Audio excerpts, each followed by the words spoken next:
하나님의 말씀은 구약성경 열왕기상 18장 36절, 37절 두 절의 말씀이 되겠습니다. 구약성경 548쪽입니다.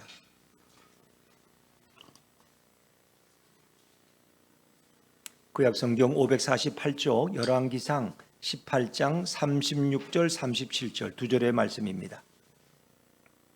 36절과 37절을 우리 한 목소리로 같이 읽겠습니다. 시작.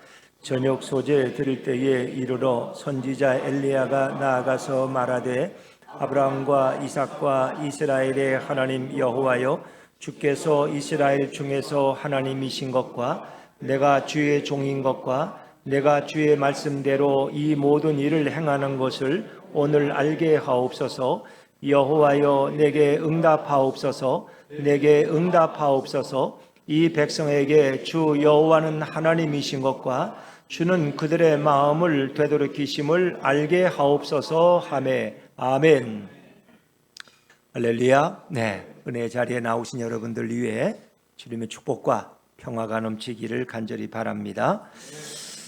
오늘은 특별히 9월 또 첫 주일입니다. 8월은 매우 무덥고 또 습기가 많았고 또 다사다난했던 그런 달이었습니다만은 이제 하나님은 또 우리에게 선선한 9월을 주셨습니다. 특별히 9월에는 우리가 이제 한가위 명절이 있어요. 그래서 여러분, 우리 가족들이 또 만나는 기대와 설레임도 갖게 될 것입니다. 여러분, 가정을 위해서도 많이 기도하는 9월이 되었으면 좋겠습니다. 또 9월에는 교단적으로 장로교 총회들이 대개 다 9월에 몰려 있어요. 모든 대개 장로교들은 다 9월에 해요. 여러분, 교회를 위해서도 기도하셔서 정말 한국 교회가 주님이 기뻐하는 교회로 우뚝 세워져 갈 수 있도록 여러분도 기도해 주시면 고맙겠습니다. 우리 좌우의 분들과 한번 9월을 축복하면서 이렇게 인사하시죠. 9월에도 승리하시기 바랍니다. 9월에도 승리하시기 바랍니다. 네, 이렇게 또 보니까 한 달 동안 또 해외에 출장을 다녀온 우리 조찬한 지사님도 얼굴을 볼 수 있어 좋고, 우리 또 최준영 선생님, 그래 또 이렇게 못 봤는데 이제 방학이 끝나고 다시 또 개학하니까 또 이렇게 만나게 돼서 너무 감사하게 생각합니다. 자, 오늘은 주님의 마음을 구하는 성도, 이런 제목으로 함께 은혜 나누기를 원합니다. 한 성도님이 외국에서 오래 살다가 이제 한국에 들어왔어요. 그리고 하루는 아침에 어디를 가려고 일찍 출발했는데 지하철 부근에 가니까 아주 이렇게 말끔한 정장을 한 신사들, 또 숙녀들이 가방을 들고 어디론가 막 뛰어가는 거야. 그래서 불이 났나? 무슨 사고가 생겼나 하고 자기도 몰라서 막 뛰어가 봤더니 그게 지하철을 제 시간에 타고 출근하기 위해서 그렇게 뛰더라는 것입니다. 세계 어디에 가봐도 이런 모습을 본 적은 자기는 처음이라서 참 생소하게 느껴지더라 하는 것입니다. 무슨 거기에는 생사가 걸린 문제도 아니고 무슨 중요한 문제도 아닌데 이렇게 열심히 뛰어가는 거예요. 전 국민이 지하철을 향해서 뛰어가더라는 것입니다. 이렇게 아침부터 달리는 현상은 중요한 일은 아니지만 아마 필요한 일이기 때문에 그렇게 할 것입니다. 사람에게는 필요한 일이 있고 중요한 일이 동시에 존재합니다. 인생을 살다 보면 오랜만에 초등학교 동창 모임이 있다. 야, 오랜만에 30년 만에 만나네. 얼마나 기대가 돼요. 그러니까 동창회 모임에 참여해서 만나고 싶은 친구들 만나는 거 필요한 일입니다. 중요하죠. 자, 그런데 어느 날 출근했더니 갑자기 집에서 전화가 왔어. 아내가 그냥 어지러워 쓰러졌다는 거야. 그 지금 119가 와서 앰뷸런스가 와서 그냥 병원으로 데리고 갔다는 거야. 112인가요? 119인가?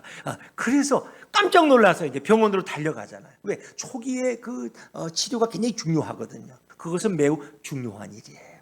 왜? 아내의 생사가 달린 일이에요.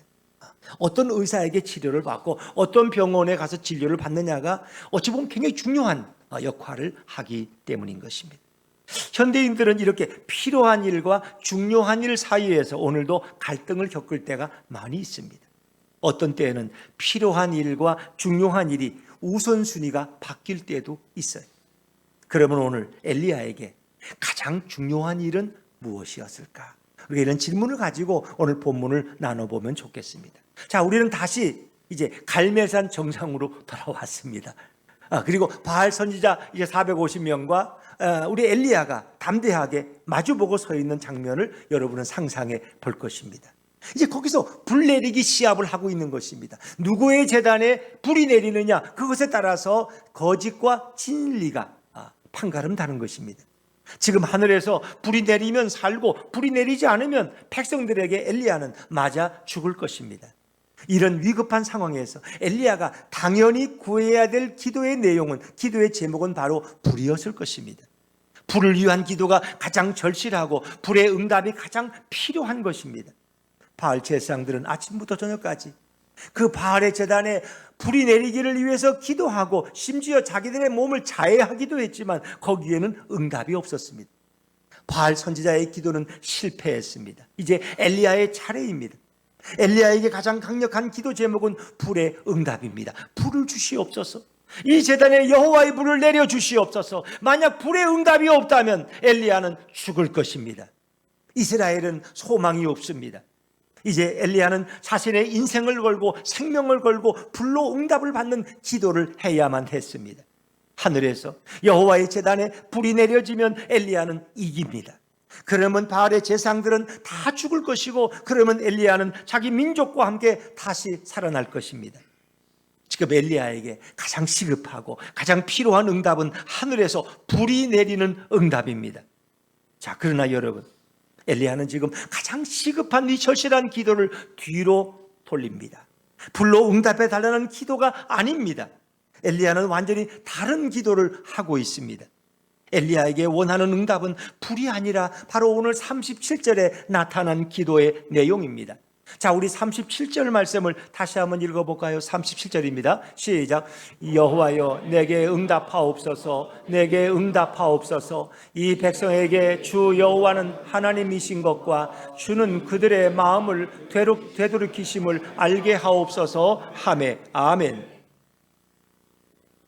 오늘 엘리야는 이 37절에서 두 가지를 응답해 달라고 기도하고 있습니다. 첫 번째 응답은 이 백성에게 주 여호와는 하나님이신 것에 대한 응답을 달라고 기도하고 있습니다. 자, 두 번째 응답은 뭡니까? 주는 그들의 마음을 되돌이키심을 알게 하옵소서라고 기도합니다. 자, 되돌이킨다는 게 뭘까요? 이 말의 의미는 주님은 백성들의 마음을 바알에게서 여호와께로 돌이키셔서 그들을 죽이지 않고 용서해 주시고 살려주시고 복을 주시는 은혜로운 분이라는 것을 알게 해달라는 기도의 응답을 원하고 있습니다. 지금 불로 응답하는 신이 참신으로 결정을 해야 하고 시합을 한다면 불로 응답해달라고 엘리야는 당연히 기도를 해야 합니다. 그러나 엘리야는 불보다 두 가지 기도 제목을 하나님께 먼저 응답해 달라고, 내게 응답하소서, 내게 응답하소서 간절히 부르짖고 있습니다. 왜 엘리야는 지금 당장 시급한 불의 응답을 위한 기도를 하지 않고 있을까요? 이것이 엘리야의 이상한 모습입니다. 사랑하는 여러분, 인간을 하나님이 태초에 창조하실 때 하나님의 형상대로 인간을 지으셨기 때문에 인간의 마음에는 하나님의 마음을 깊이 알고 있는 그런 마음이 있었어요. 하나님의 마음을 알아가는 그 기쁨은 인간에게 매우 컸습니다. 하나님의 마음을 알아가는 재미로 하루하루 재미있고 즐겁게 인간들은 살아갔습니다. 하나님의 마음을 다 알지는 못했지만 지금과는 비교가 안 될 정도로 하나님에 대해서 잘 알고 있었습니다. 그래서 아담이 응답받고 싶은 가장 큰 기도의 제목은 하나님의 위대하신 마음이고 하나님의 지혜로운 마음이고 하나님의 은혜로운 마음을 알기를 원했습니다. 그런데 인간들은 하나님의 마음보다 인간 자신의 마음을 더 깊이 알기를 원했습니다. 인간 자신의 마음이 원하는 대로 한번 살아보고 싶었어요. 그래서 마음에 끌리는 대로 인생을 살다가 결국 인간에게 죄가 들어오게 됩니다. 죄는 하나님의 마음을 외면하고 인간들의 마음에 끌리는 대로 살아가면서 죄가 인간 속에 들어왔습니다. 죄가 들어오면서 인간의 타락한 마음이 시키는 대로 더럽고 추악한 인생을 살아가게 됩니다. 죄가 들어온 후에 인간들은 원초적인 타락한 본능으로 타락한 마음이 시키는 대로 모든 것을 다하는 노예 같은 자가 되어버렸습니다. 내 마음이 살인을 원하면 사람을 여지없이 죽여요. 내 마음이 간음을 원하면 주저없이 간음을 합니다. 내 마음이 거짓을 원하면 거짓을 말합니다. 인간들의 마음은 자신도 다스리거나 조종할 수 없는 최악의 용광로가 되어서 쉼없이 죄악의 열기를 뿜어내고 있습니다. 인간은 죄악의 마음으로 치달아서 마치 음주 운전자처럼 자신의 마음이 시키는 죄악으로 마구 역주행하는 인생을 살아가고 있습니다. 이것이 오늘 타락한 인생의 현 주소입니다. 사랑하는 여러분, 하늘에서 이스라엘 백성들에게 내리는 불의 응답은 두 가지 의미가 있습니다. 첫째는 바로 타락한 이스라엘 백성들에게 주 여호와가 하나님이신 것을 선포하기 위해서 불이 내립니다. 두 번째는 주님은 그들의 마음을 되돌이키고 싶어서 하늘에서 불을 내리기 원하셨습니다. 하늘에서 내리는 불은 바로 하나님의 말씀이고 하나님의 메시지입니다. 하나님 자신이 살아있음과 동시에 하나님 자신이 살아있음을 선포하는 신적인 행위가 불이 내리는 행위입니다. 엘리야는 하나님께서 단지 불을 내리는 것 이상으로 큰 의미가 있음을 잘 알고 있습니다. 엘리야의 기도 응답은 단지 불이 아니라 엘리야는 불보다 더 큰 응답을 기다리고 있습니다. 불이 내리는 쇼를 보여주기 위해서 엘리야는 기도하지 않았습니다. 불이 내려와서 자신이 얼마나 대단한 사람인가를 보여주고 싶어 하지 않았습니다. 엘리야 자신의 능력이 얼마나 대단한지를 보여달라는 응답이 아니었습니다. 엘리야는 불의 응답보다 하나님의 마음을 이스라엘 백성들에게 보여주고 싶어 합니다. 엘리야가 바라는 응답은 하나님이 어떤 분인지 알려달라는 응답을 원합니다. 하나님이 타락한 이스라엘에게 원하는 것이 무엇인지를 보여달라는 응답을 원합니다. 이것은 결코 자신을 위하거나 자신의 사역을 위한 응답이 아닙니다. 하나님을 위한 응답이고 하나님의 마음이 나타나는 기도 응답을 엘리야는 원하고 있습니다. 엘리야가 원하는 응답은 예수님이 이 땅에 오셔야만 이루어질 응답입니다. 엘리야는 한 번 불이 내려와서 이스라엘 백성들에게 보여줌으로 모든 문제가 다 해결된다고 생각하지 않았습니다.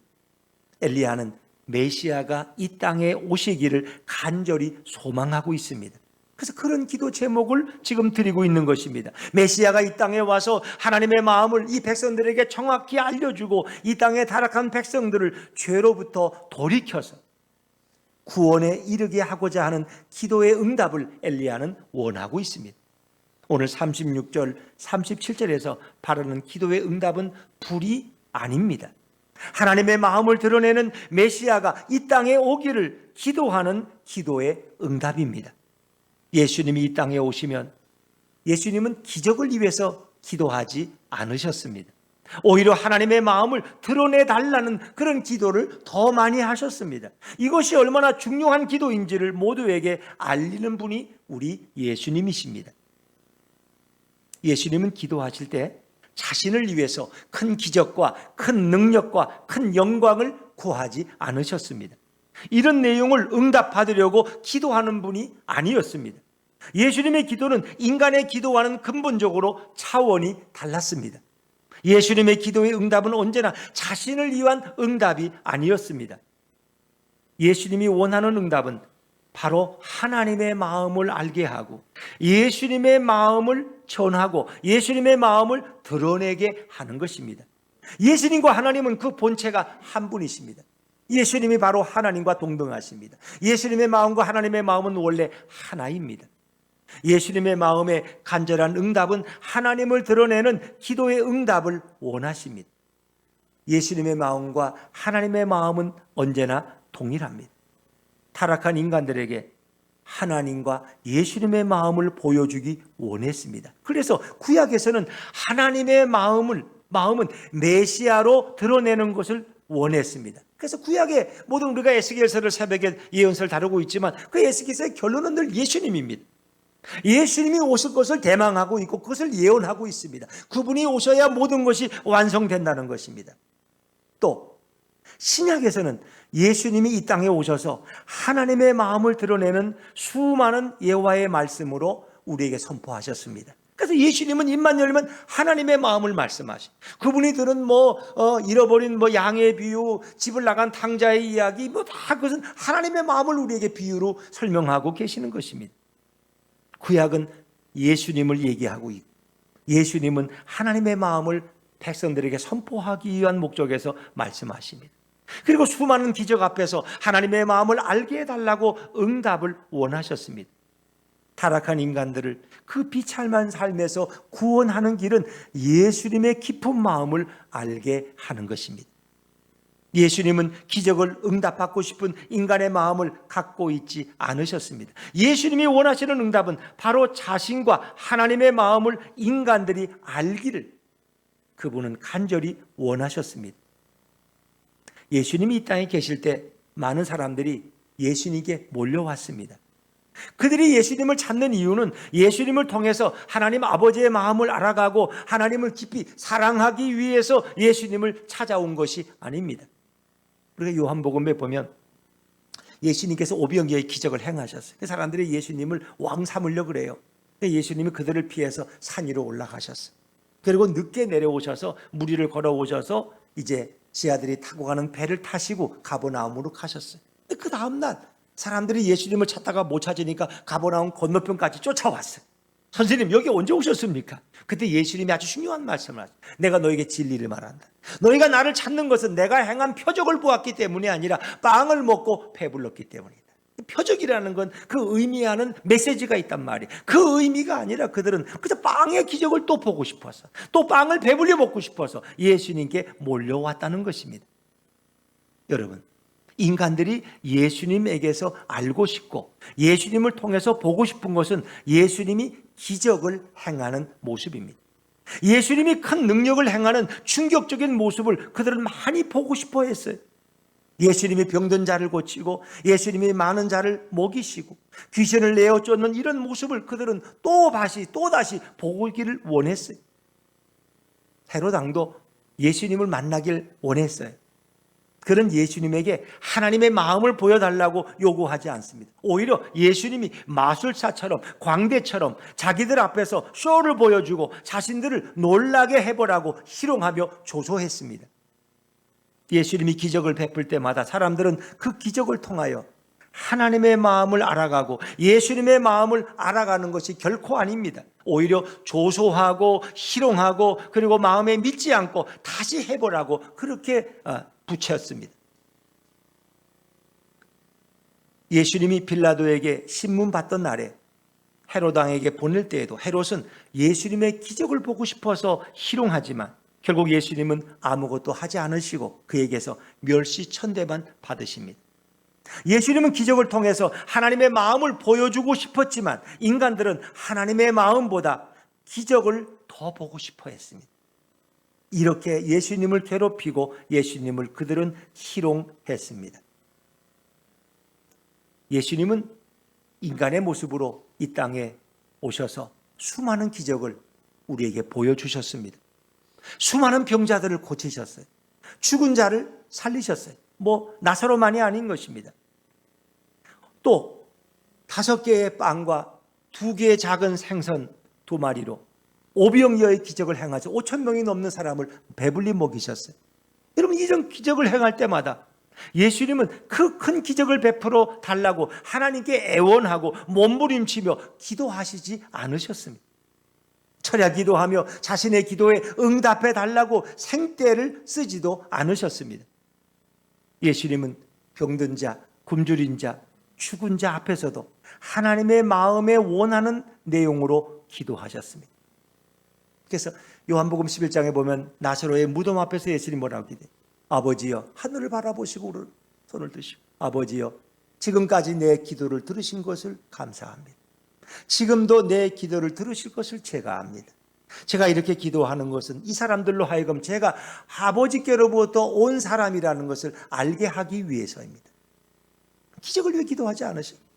아버지의 마음을 드러내고 자신이 하나님으로부터 온 메시아임을 드러내게 해달라는 그런 이유로 그는 기도하는 것입니다. 수많은 기적에 앞서서 예수님의 기도는 하나님의 마음을 움직이는 기도를 하셨습니다. 하나님께 감사를 냈고 하나님께서 나타나시기를 기도했습니다. 그리고 하나님이심을 보여달라는 기도와 하나님이 얼마나 자비한 분이신가에 대한 감사와 찬양의 기도를 드렸습니다. 예수님은 기적의 얼매인 기도를 하지 않으셨습니다. 예수님의 기도는 늘 하나님의 마음을 시원케 하는 기도였습니다. 예수님의 기도에 하나님은 반드시 그때마다 응답하셨습니다. 자신을 위한 기도가 아니라 하나님을 위한 기도 응답이기 때문입니다. 예수님이 이 땅에 오셔서 응답받고 싶었던 것은 바로 하나님의 마음을 모든 자들에게 보여주는 것입니다.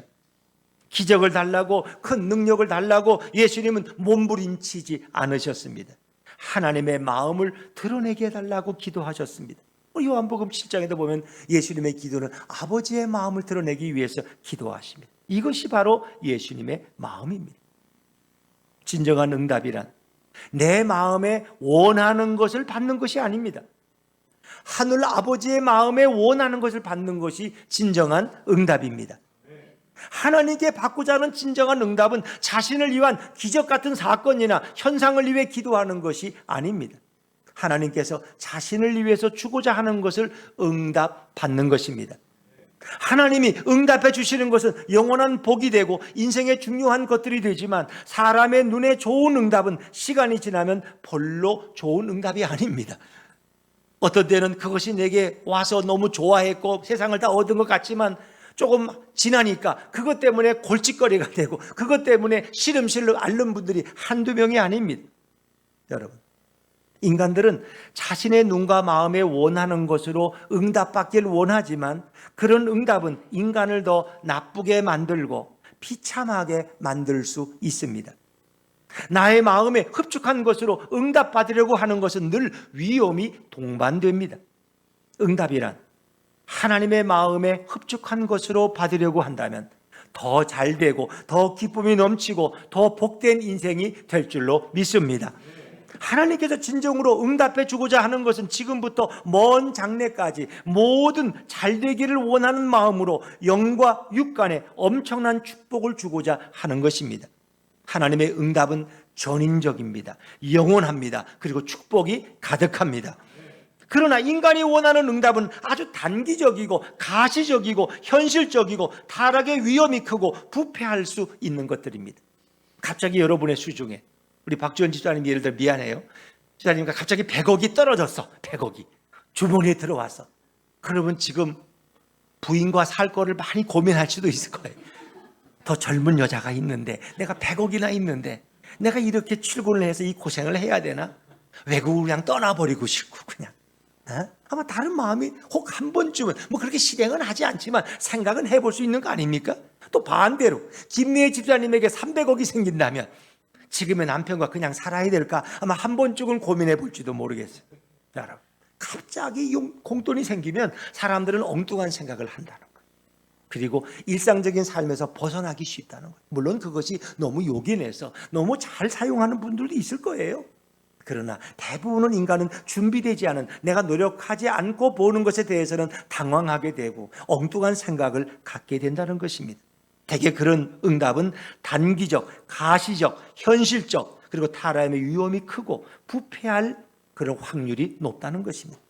인간의 마음에 흡족한 응답은 인간을 파멸로 이끌 수 있습니다. 응답이란 자신의 눈높이에서 자신의 마음에 원하는 것으로만 구하지 말아야 합니다. 응답이란 진정한 응답이란 하나님의 눈높이에서 하나님의 마음에 합당한 것으로 가득 채워져야 할 줄로 믿습니다. 사랑하는 여러분, 우리가 엘리야를 한번 생각해 보면 엘리야는 자신의 생명을 위해서 당장 필요한 불을 구하지 않았습니다. 오히려 하나님의 마음을 구했어요. 엘리야에게 지금 불을 내리는 것은 너무 필요한 일이지만 그러나 더 중요한 것은 아닙니다. 불보다 더 중요한 것은 바로 아버지 하나님의 마음입니다. 이 백성에게 아버지의 마음을 전하고 싶은 것입니다. 엘리야가 참으로 위대한 선지자로 성경에 기록된 것은 엘리야가 아버지의 마음을 알았기 때문입니다. 하나님의 마음을 알았던 사람이 하나님이 어떤 분인지 알았습니다. 하나님의 마음이 어떤 분인지 잘 알고 있었습니다. 그래서 엘리야는 갈멜산에서 가장 중요한 아버지의 마음을 구하는 것입니다.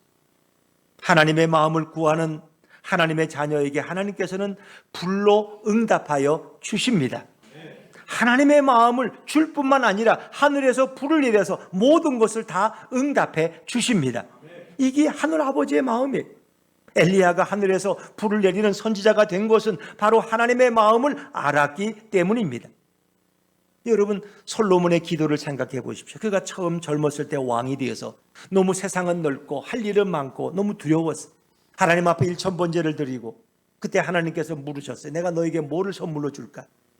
솔로몬은 부도 구하지 아니하고 권력과 권세와 장수와 건강도 구하지 않고 그런 지혜를 구했습니다. 왜? 하나님의 뜻대로 이 백성을 잘 다스릴 수 있는 그 지혜를 달라고 기도했어요. 그때 하나님이 너무 기특하게 여겼어요. 내가 다른 걸 구하지 않고 지혜를 구하는구나. 그렇기 때문에 너는 지혜를 너에게 당연히 줄 뿐더러 너가 구하지 않은 부와 귀와 장수와 건강과 모든 것을 내가 너에게 다 주겠다. 근데 이제 많은 물질과 번영이 솔로몬의 후대에는 그게 타락의 요인이 돼요. 그래서 일천궁녀를 두고 솔로몬이 타락하고 그 솔로몬의 아들 르호보암이 아버지로부터 제대로 배우지를 못해서 그래서 그의 르호보암 시대에 나라가 남북으로 갈라지는 거예요. 여러분은 오늘도 많은 물질을 원하고 부자가 되기를 원하지만 정말 그 물질을 바르게 사용할 수 있는 그 지혜와 인격이 우리에게 더 필요해요. 우리 같은 교단에 서울에 가면 수도교회라고 있는데 그 교회를 섬기시는 장로님이 이제 돌아가셨지만은 인천유리 회장인 최태섭 장로님이 그분이 참 훌륭한 분이죠. 그분이 그 유리 공장을 운영하면서 시골에 이렇게 교회가 건축되면은 그냥 사진만 찍어 보내면 거기에 맞는 유리를 다 무상으로 다 공급해 주신 분이에요. 개척교회는 당연하고 시골 교회들 건축하면 다 공짜로 이렇게 공급했던 분이에요. 참 훌륭한 분이죠. 그분이 그 수도교회를 섬기면서 교회는 그저 한 200명, 150명, 200명 모이는 교회지만은 그 교회는 장애 아이들을 위한 학교를 이미 수십 년 전에 만들어서 운영했던 그런 교회예요. 근데 그분의 젊을 때 얘기예요. 사업을 시작했다가 은행에 돈을 꿨는데 이게 전쟁이 6.25 전쟁이 난 거야. 그 전쟁통에 그 돈 가지고 그냥 전쟁 피난 가면 되는데 이분은 은행을 찾아왔어. 그래가지고 전쟁통에 다 피난 가고 직원도 없는데 한 사람에게 내 빚 갚으러 왔다고. 그랬더니 직원 놀라. 지금 무슨 빚을 갚으러 오냐고. 그래서 나는 지금 돈이 생겼으니 갚아야 되겠다는 거예요. 그래서 거기 영수증을 받고 돈을 넘겼어요. 그리고 전쟁이 끝나고 이제 제주도에서 사업을 시작하는데 은행에 돈을 걸어갔더니 마침 그 직원이 그 지점에 있었던 거야. 이 사람이 바로 전쟁통에 돈 갚으러 왔던 사람이라고. 난 놀란 거야. 그래서 별로 신용도 없지만 그에게 많은 돈을 대출해줘서 인천유리라는 큰 공장을 세울 수가 있었다는 것입니다. 여러분, 보통 사람 같으면 전쟁통에 누가 빚 갚으러 가요? 살지 죽을지도 모르고 은행이 폭탄 한번 맞으면 기록이 다 없어질 텐데. 그런데 아니에요. 하나님의 사람이었어요. 하나님의 마음을 알기 때문에 하나님이 그를 그렇게 훌륭한 장로님으로 사용하시는 거예요. 여러분, 그렇습니다. 오늘 엘리야가 위대한 거는 하나님의 마음을 알았기 때문이에요. 하나님의 마음을 모르고 하나님의 위대한 종이 된 사람은 아무도 없습니다. 여러분, 바꿔 말하면 이제 한가위 명절도 가까워 오는데 부모님의 마음을 알고 그 마음을 시원케 하는 자가 바로 효자가 되는 것입니다. 부모에게 소중한 자녀가 될 수 있어요. 그런데 하나님의 마음을 아는 자가 하나님이 자녀들 가운데 가장 큰 자가 되고 위대한 자가 되는 것입니다. 엘리야에게 하나님의 마음보다 더 중요한 것은 없어요. 바로 이런 모습 때문에 하나님께서는 엘리야가 불을 구하지 않았지만 그에게도 불로 응답해 주신 것입니다. 엘리야는 하늘에서 불과 비를 같은 날 동시에 내리게 한 전무후무한 선지자가 되었어요. 이제 그 후에 보면 또 이제 불이 내렸지만 그 다음엔 비가 내려요. 3년 6개월 동안 비가 안 왔는데 비가 내리기 시작해요. 바로 하나님의 마음을 알고 그 마음을 구하는 자에게 하나님은 그 어떤 것도 다 응답해 주십니다. 엘리야는 모든 것을 응답받은 놀라운 하나님의 종이었습니다. 사랑하는 여러분, 모든 사람들에게 오늘을 잘 사는 것은 매우 필요한 일이지만 영원히 잘 사는 것은 매우 중요한 일입니다. 모든 사람들은 오늘 하늘에서 불이 내려서 자신을 도와주기를 바랍니다. 그러나 그 불은 오늘 내리고 나면 끝입니다. 오늘도 내일도 쉬지 않고 내리는 불은 오직 예수 그리스도 외에 밖에는 없습니다. 예수님만이 하나님 아버지의 마음을 정확히 알고 정확히 전달해 주실 수 있는 분입니다. 예수님을 통해서만 하나님 아버지의 심정을 알 수 있습니다. 예수님으로 말미암지 않고는 아무도 하나님의 마음을 알 수가 없습니다. 하나님 아버지의 마음을 아는 길은 필요한 일이 아니라 매우 중요한 일입니다. 사람이 이 세상에 태어나서 아무것도 못 배우고 무식해도 하나님 아버지의 마음을 알면 영원한 천국에 갈 수 있습니다. 그러나 이 세상에서 아무리 공부를 많이 하고 아무리 학식이 뛰어나도 하나님 아버지의 마음을 알지 못하면 결국 지옥에 가서 영원히 큰 고통 중에 살아야 하는 것입니다.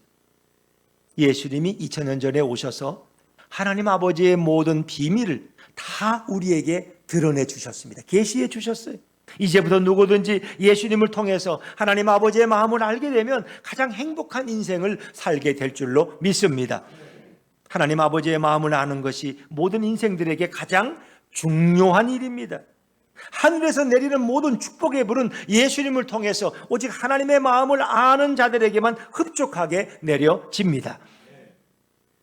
오늘 나에게 하늘에서 불이 떨어지는 놀라운 기적이 일어나기를 간절히 원한다면 먼저 하나님의 마음을 알아야 합니다. 그러나 누구든지 하나님 아버지의 마음을 아는 것보다 다른 것들을 더 중요하게 생각하면 결국 인생은 모든 가뭄 속에서 목말라 하는 삶을 살게 될 것입니다. 하나님께서는 성도들이 자신의 마음에 흡족한 불을 구하는 인생이 되기를 원하지 않으십니다. 하나님께서 성도들에게 먼저 응답되기를 원하는 것은 바로 하나님의 마음이기를 바라십니다. 하나님의 마음을 아는 것은 인생에서 필요한 정도가 아닙니다. 인생에서 큰 복을 받은 가장 중요한 요소입니다. 하나님의 마음을 아는 자에게 하나님은 모든 것을 다 부어주십니다. 예수님의 마음과 하나님의 마음을 아는 자가 가장 존귀한 자가 될 수 있습니다. 예수님을 무엇인지 모르는, 예수님이 무엇을 원하시는지 모르는 자가 만약 교회 지도자가 되면 교회는 급격히 망합니다. 예수님을 모르는 자가 교회 지도자가 되면 교회는 파산해버리고 말 것입니다. 마치 바다를 전혀 모르는 자가 선장이 된다면 그 배의 안전을 누가 책임질 수 있겠습니까? 예수님을 깊이 아는 자가 어느 평신도일지라도 혹은 서리 집사일지라도 바로 그가 하나님 앞에서 가장 존귀한 자가 될 수 있습니다. 하나님께서는 엘리야같이 주님의 마음을 아는 자가 되기를 간절히 원하십니다. 주님의 마음을 아는 자를 위해서 주님은 날마다 하늘에서 축복의 불을 내려주십니다. 불을 원하면 불을 내려주시고 비를 원하면 비를 내려주시는 분이 바로 하나님이십니다. 먼저 하나님 아버지와 예수님의 마음을 구하는 자에게 불과 비는 항상 준비되어 있습니다. 우리는 무엇을 응답해 달라고 간절히 기도해야 할까요? 바로 예수님을 깊이 알게 해달라고 기도하는 자가 되시기를 바랍니다. 주님의 마음을 본받는 자가 되게 해달라고 기도하시기를 바랍니다. 주님의 마음을 깊이 아는 자가 되게 해달라고 우리는 기도해야 됩니다. 요한복음 17장 3절 말씀을 자막해서 한번 읽어보겠습니다. 시작. 영생은 곧 유일하신 참 하나님과 그가 보내신 자 예수 그리스도를 아는 것이니이다. 아멘. 하나님을 알고 예수님을 아는 것이 영생의 출발입니다. 그것은 하나님의 마음, 예수님의 마음을 깨닫는 것입니다.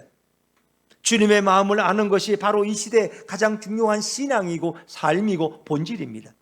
주님의 마음을 모르면 결국 하루하루 살아가는 하루살이와 다를 바가 없습니다. 그러나 주님의 마음을 알기 위해서 다른 것을 구하지 않고 오직 주님의 마음만 응답받기 위해서 간구한다면 결국 주님의 마음으로 우리의 심령을 가득 채워 주실 것입니다. 주님의 마음을 가지고 이 세상을 살아간다면 하루하루 사는데 급급한 기도를 하는 자가 아니라 주님이 원하는 기도를 하게 될 것입니다. 주님의 마음을 온 세상에 전하고 싶은 그런 성도로 변화되어집니다. 이 세상에서 주님의 마음을 전하는 자가 바로 이 시대의 엘리야같이 가장 존귀한 주님의 자녀가 될 줄로 믿습니다. 이제 말씀을 정리합니다. 우리는 예수님의 마음을 알아야 바로 하나님의 마음을 알 수 있습니다. 예수님을 통하지 않고는 하나님 아버지에게 나올 수 있는 자는 아무도 없습니다. 하나님이 만드신 유일한 길은 바로 예수님입니다. 나는 길이요 진리요 생명이니 나로 말미암지 않고는 아버지께로 올 자가 없다고 예수님 말씀하셨어요. 먼저 예수님의 마음을 알게 되면 하나님 아버지의 마음도 깊이 알게 될 것입니다. 누구나 예수님의 마음을 알기 원한다고 예수님의 마음을 다 알게 되는 것은 아닙니다. 예수님의 마음을 진실로 알기 원한다면 바로 성경을 깊이 읽으셔야 합니다. 예수님이 어떤 분인지, 예수님이 이 땅에서 무엇을 열심히 가르치셨는지 분명히 보고 알아야 합니다. 이렇게 예수님을 깊이 아는 유일한 길은 성경 말씀입니다. 성경 말씀은 인간들에게 계시해 준 예수님의 마음이 그 성경 속에 담겨져 있습니다. 성경을 읽지 않고 예수님의 마음을 알거나 깨달을 수는 없습니다. 예수님의 마음을 아는 유일한 길은 날마다 성경을 읽어야 합니다. 아주 조금 읽지 말고 많이 읽어야 예수님의 마음을 아는 자가 됩니다. 하늘에서 자신에게 불이 내리는 기적을 보려고 교회를 다니는 그런 사람이 되어서는 안 됩니다. 더 이상 자신을 위해서 예수님의 기적을 바라는 헤로드 왕과 같은 인생을 살지 마시고 이제는 예수님을 위해서 예수님의 마음을 알아야 합니다. 이렇게 성경을 통해서 예수님의 마음을 알게 되면 우리가 구하지 않은 모든 은혜의 불을 다 내려 주십니다. 우리가 큰 축복의 불을 받는 비결은 바로 예수님의 마음을 먼저 구하는 것입니다. 주님 그래서 너희는 먼저 하나님의 나라와 그의 의를 구하라. 그래야만 이 모든 것을 너희에게 더할 것이다. 그렇습니다. 이것이 가장 큰 축복의 비결입니다. 이 축복은 바로 성경에 기록되어 있습니다. 성경은 하나님에 관해서 예수님에 관해서 말씀하고 있습니다. 저는 오늘 설교의 마지막을 호세아 6장 3절로 끝내길 원합니다. 우리 자막을 같이 읽겠습니다. 시작. 그러므로 우리가 여호와를 알자. 힘써 여호와를 알자. 그의 나타나심은 새벽빛같이 어김없나니 비와 같이 땅을 적시는 늦은 비와 같이 우리에게 임하시리라 하니라. 아멘. 다 같이 일어나셔서 아버지 당신의 마음이 있는 곳에 찬양하시겠습니다.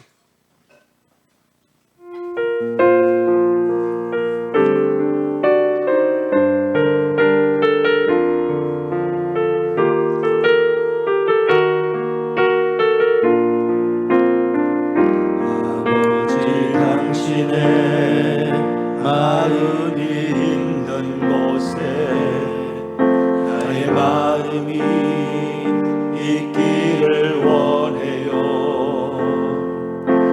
아버지 당신의 눈물이 고인 곳에 나의 눈물이 고이길 원해요. 아버지 당신이 바라보는 영혼에게 나의 두 눈이 향하길 원해요. 아버지 당신이 울고 있는 어두운 땅에 나의 두 발이 향하길 원해요. 나의 마음이 아버지의 마음 알아. 내 모든 뜻 아버지의 뜻이 될 수 있기를 나의 온 몸이 아버지의 마음 알아. 내 모든 삶 당신의 삶 되기를. 아버지 당신의 마음이 아버지 당신의 마음이 있는 곳에 나의 마음이 있기를 원해요. 아버지 당신의 눈물이 고인 곳에 나의 눈물이 고이길 원해요. 아버지 당신이 바라보는 영혼에게 나의 두 눈이 향하길 원해요. 아버지 당신이 울고 있는 어두운 땅에 나의 두 발이 향하길 원해요. 나의 마음이 아버지의 마음 알아. 내 모든 뜻 아버지의 뜻이 수 있기를 나의 온